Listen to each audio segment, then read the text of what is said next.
नमस्कार मित्रों। आज की कथा नटखट, चितचोर, लड्डू गोपाल, बालकृष्ण की है, उनकी महिमा की है।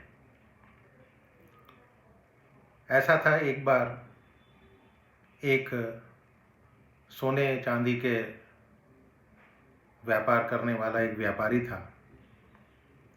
उसका नाम था कमल, और उसकी दुकान से दूर दूर तक शहरों में बिकने के लिए जेवरात जाते थे। लेकिन इतना बड़ा कारोबार होने पर भी वो बहुत ही शांत सरल स्वभाव वाला व्यक्ति था और माया का रंग उस पर नहीं चढ़ा था। एक दिन उसकी दुकान पे उसका पुराना बचपन का दोस्त आया, जो अपनी पत्नी सहित वृंदावन धाम से होकर वापस आ रहा था। तो इस मित्र ने सोचा कि चलो मैं कमल को भी थोड़ा सा प्रसाद देता हुआ चलूं। उसकी दुकान पर जब वो पहुंचा तो कमल किसी ग्राहक को अपने हार दिखाने के लिए व्यस्त था। उस ग्राहक ने बहुत सुंदर रत्न जड़ित हार बनवाया था, जो उसको दिखा ही रहा था। तो जब कमल उस हार को देख ही रहा था, तब वो उसका मित्र उसकी दुकान पर आया और उसकी गोद में जो है वृंदावन से एक बहुत सुंदर लड्डू गोपाल, जो मनमोहक लग रहे थे, उनको लेकर आया था। और उसने दुकान पे बैठकर लड्डू गोपाल को अपनी गोद में बैठा रखा था। अब लड्डू गोपाल के मनमोहक रूप को, सौंदर्य को देखकर पता नहीं क्या हुआ, कमल बहुत आनंदित हो गया और उसने अपने हाथ में पकड़ा हुआ जो रत्न जड़ित हार था वो लड्डू गोपाल के गले में पहना दिया और अपने मित्र को कहने लगा, देखो तो सही, इस हार की शोभा लड्डू गोपाल के गले में पड़ने से कितनी बढ़ गई है। वो दोनों आपस में बात करने लगे। बातों बातों में ही वो मित्र जो है लड्डू गोपाल को हार सहित लेकर चला गया। उसको पता भी नहीं, दोनों को ही नहीं पता चला कि हार लड्डू गोपाल के ही गले में पड़ा हुआ था। अब वो मित्र जब टैक्सी में सवार होकर अपनी पत्नी सहित घर के लिए रवाना हुआ, टैक्सी से उतरा, उसका भाड़ा चुकाया, वो अपने घर चला गया। लड्डू गोपाल जी टैक्सी में ही रह गए। टैक्सी वाला एक गरीब आदमी था, जो कि दूसरे शहर से यहाँ अपने परिवार का पालन पोषण करने के लिए आया हुआ था, टैक्सी चलाता था। अब काफ़ी आगे निकल गया तो जब अचानक उसने पीछे मुड़ के देखा तो लड्डू गोपाल जी मुस्कुराते हुए, हार पहने हुए सीट पर विराजमान है, बांसुरी बजा रहे हैं। अब वो टैक्सी वाला तो एकदम से घबरा गया, ये लड्डू गोपाल जी किसके? लेकिन उसको लगा कि उनके ही होंगे, लेकिन अब तो वो दूसरे शहर से अपने शहर जा चुका था, जो कि काफ़ी दूर था। ना ही सवारी को जानता था कि कौन थी कौन नहीं थी, अब क्या करे। तो उसने बड़ी श्रद्धा से हाथ धोकर लड्डू गोपाल जी को उठाया और अपने घर के अंदर ले आया। अब जैसे ही वो घर में प्रवेश करता है तो उसकी पत्नी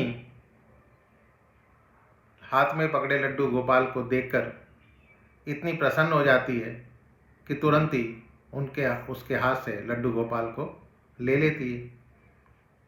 उसकी पत्नी की शादी हुए 8 साल हो चुका था, लेकिन कोई संतान नहीं थी। लेकिन गोपाल जी को हाथ में लेकर उसके मन में वात्सल्य जाग उठा और ममतामयी करुणामयी आंखें झरझर बहने लगी। ममतावश और वात्सल्य भाव के कारण ठाकुर जी को गोद में उठाते ही उसको ऐसे लगा जैसे किसी अपने ही बच्चे को गोद में उठाया है और उसके स्तनों से दूध निकलने लगा। ऐसी दशा देखकर बाबू की पत्नी मालती बहुत हैरान हुई।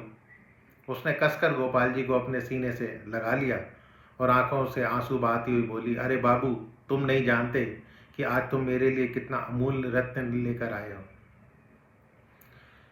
अब वो टैक्सी वाला बाबू कुछ समझ नहीं पा रहा था कि मेरी पत्नी को अचानक हो क्या गया। लेकिन उसकी पत्नी तो जैसे बावरी हो गई थी। उसकी पत्नी जल्दी जल्दी अंदर गई और लड्डू गोपाल से बात करने लगी। अरे लाला, इतनी दूर से आए हो, तुम्हें भूख लगी होगी, जल्दी जल्दी शहद और घी से बनी चूरी बनाकर दूध गर्म करके ठाकुर जी को भोग लगाया। अब उधर क्या होता है, जब कमल जो है अपनी दुकान पर हार को नहीं देखता तो उसे लगता अरे हार तो ठाकुर जी के गले में ही रह गया था। अपने मित्र को जब संदेशा भेजा तो मित्र ने आगे से जवाब दिया, अरे मित्र, वो माखन चोर और चित चोर हार सहित खुद ही चोरी हो गया, मैं तो खुद ही परेशान हूँ। अब कमल किशोर थोड़ा सा परेशान हुआ, इतना कीमती हार न जाने कहाँ चला गया, नुकसान हो गया लाखों का मुझे तो। लेकिन फिर भी अपने सरल स्वभाव के कारण मित्र को उसने कुछ नहीं कहा और मन में सोचा कोई बात नहीं, मेरा हार तो ठाकुर जी के ही अंग लगा है, अगर मेरी भावना सच्ची है तो ठाकुर जी उसको पहने रखें। अब उधर वो टैक्सी ड्राइवर बाबू और उसकी पत्नी मालती दोनों ठाकुर जी की रात दिन सेवा करते और अपने बेटे की तरह ही जो है लड्डू गोपाल को पालने लगे। लड्डू गोपाल की कृपा से मालती के घर एक बहुत ही सुंदर बेटी ने जन्म लिया।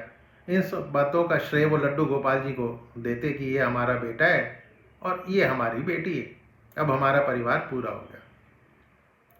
अब मालती तो लड्डू गोपाल के प्यार में इतनी पागल थी कि रात में भी उठकर देखती कि लड्डू गोपाल जी को कोई कष्ट तो नहीं है। अब देखिए किस्मत वाली बात कि एक ऐसा भी दिन आया जब वही कमल, वही स्वर्ण व्यापारी अपने व्यापार के सिलसिले में दूसरे शहर में आया तो दूसरा शहर वही था जहाँ टैक्सी ड्राइवर रहता था। लेकिन दुर्भाग्यवश जब शहर पहुंचा तो बारिश शुरू होने लगी, जहाँ पहुंचना चाहता था वहाँ नहीं पहुंच सका। तब वही टैक्सी वाला बाबू अपनी टैक्सी लेकर आया। उसने परेशान कमल को देखा और कहा, बाबू यहाँ क्यों खड़े हो, बारिश तो रुकने वाली है नहीं, सारे शहर में पानी भरा हुआ है, मंजिल तक तो आप पहुँच नहीं पाओगे। ऐसा करो, मेरा घर पास में ही है, आप में चाहो तो मेरे घर आ सकते हो। अब कमल किशोर पहले तो घबराया, उसको लगा कि मेरे पास तो लाखों के हीरे जवाहरात गहने वगैरह हैं, तो मैं कैसे जाऊं नहीं जाऊं, लेकिन फिर भी वो चल दिया। घर पहुंचते ही बाबू ने, टैक्सी ड्राइवर ने अपनी पत्नी को आवाज़ दी, अरे सुनो, आज हमारे घर मेहमान आए हैं, उनके लिए खाना बनाओ। अब कमल किशोर देखते हैं बाबू का घर बहुत छोटा सा है लेकिन बड़ा व्यवस्थित ढंग से सजा हुआ है, एक अच्छी खुशबू आ रही है जो उसके हृदय को आनंदित कर रही थी। तो जब मालती ने उसको भोजन परोसा तो जैसे उसमें अमृत का स्वाद आ रहा था, लेकिन उसका ध्यान बार बार एक दिशा की तरफ जा रहा था जहाँ पर ठाकुर जी विराजमान थे और वहाँ से उसको एक अजीब तरह का प्रकाश नजर आ रहा था। फिर उसने उस टैक्सी ड्राइवर को पूछा कि यदि आपको ऐतराज न हो तो क्या आप बता सकते हैं कि उस दिशा में क्या रखा है, मेरा ध्यान बार बार वहीं चला जाता है। तब बाबू और मालती ने एक दूसरे की तरफ मुस्कुराते हुए कहा कि वहाँ पर तो हमारे घर के सबसे अहम सदस्य लड्डू गोपाल जी विराजमान हैं। तो कमल बोला, क्या मैं उनके दर्शन कर सकता हूँ? अवश्य। अब जब दर्शन करके गए तो उनके गले में वही हार था जो उसने लड्डू गोपाल को पहनाया था। अब उसने बड़ी विनम्रता से पूछा, गोपाल जी तुम ये कहाँ से लाए? टैक्सी ड्राइवर के मन में कोई छल कपट था नहीं, उसने किशोर को सारी बातें बता दी और ये भी बताया कि कैसे सौभाग्य से गोपाल जी मिले और उनके घर आने से हमारा दुर्भाग्य जो है सौभाग्य में बदल गया। तो पूछता है, क्या तुम जानते हो कि ठाकुर जी के जो गले में हार पड़ा है उसकी कीमत क्या है? तो टैक्सी ड्राइवर मालती ने बड़ी विनम्रता से हाथ जोड़कर कहा, जो चीज़ हमारे लड्डू गोपाल जी के अंग लग गई हम उसका मूल्य जानना ही नहीं चाहते। हमारे लाला के सामने किसी चीज़, किसी हार की कोई मोल नहीं है। अब तो कमल एकदम से चुप हो गया। उसने मन में सोचा, चलो अच्छा है, मेरा हार ठाकुर जी ने अपने अंग लगाया हुआ है। अगले दिन जब वो चलने को तैयार हुआ, बाबू उनको टैक्सी में लेकर मंजिल तक पहुंचाने गया और कमल किशोर टैक्सी से उतरा और जाने लगा। तभी टैक्सी ड्राइवर ने उनको आवाज़ लगाई, जरा रुको, ये आपका कोई सामान टैक्सी में रह गया है। कमल ने कहा, मैंने तो वहाँ कुछ नहीं रखा था। लेकिन टैक्सी ड्राइवर बाबू ने कहा, साहब ये बैग तो आप ही का है। अब कमल ने उस बैग को खोल के देखा तो उसमें बहुत सारे पैसे थे। अब कमल किशोर एकदम से हक्का बक्का रह गया कि ये तो इतने पैसे हैं जितनी की उस हार की कीमत है।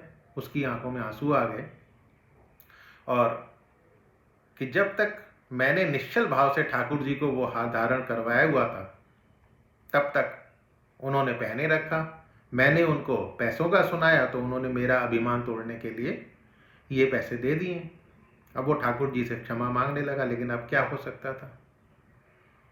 तो इस कहानी का सार यही है कि हमारे अंदर ऐसे भाव होने चाहिए कि जिसमें अहंकार ना हो, विनम्रता हो, और ठाकुर जी जैसा चाहते हैं वैसा ही होता है। हम तो निमित्त मात्र हैं। कौन ठाकुर जी को वृंदावन से लाया, किसके घर आकर विराजमान हुए, ये तो ठाकुर जी की लीला है। जिसके घर में रहना है, जिसके घर सेवा करनी है, सभी जानते हैं। हम तो निमित्त मात्र हैं। इसलिए हमारे भाव शुद्ध होने चाहिए। ठाकुर जी तो बड़े बड़े भगवान नहीं, बल्कि एक शुद्ध भाव से खिलाई छोटी से छोटी चीज़ भी ग्रहण कर लेते हैं। जय श्री कृष्णा, राधे राधे। तो आपको ये कहानी कैसी लगी, नटखट चितचोर लड्डू गोपाल की? यदि ये पसंद आई हो तो अपने इष्ट मित्रों से इसको शेयर कीजिए। मेरे चैनल अनंत कथा सागर को सब्सक्राइब कीजिए। अगली बार फिर किसी कहानी के साथ आपसे मिलूँगा। तब तक के लिए नमस्कार।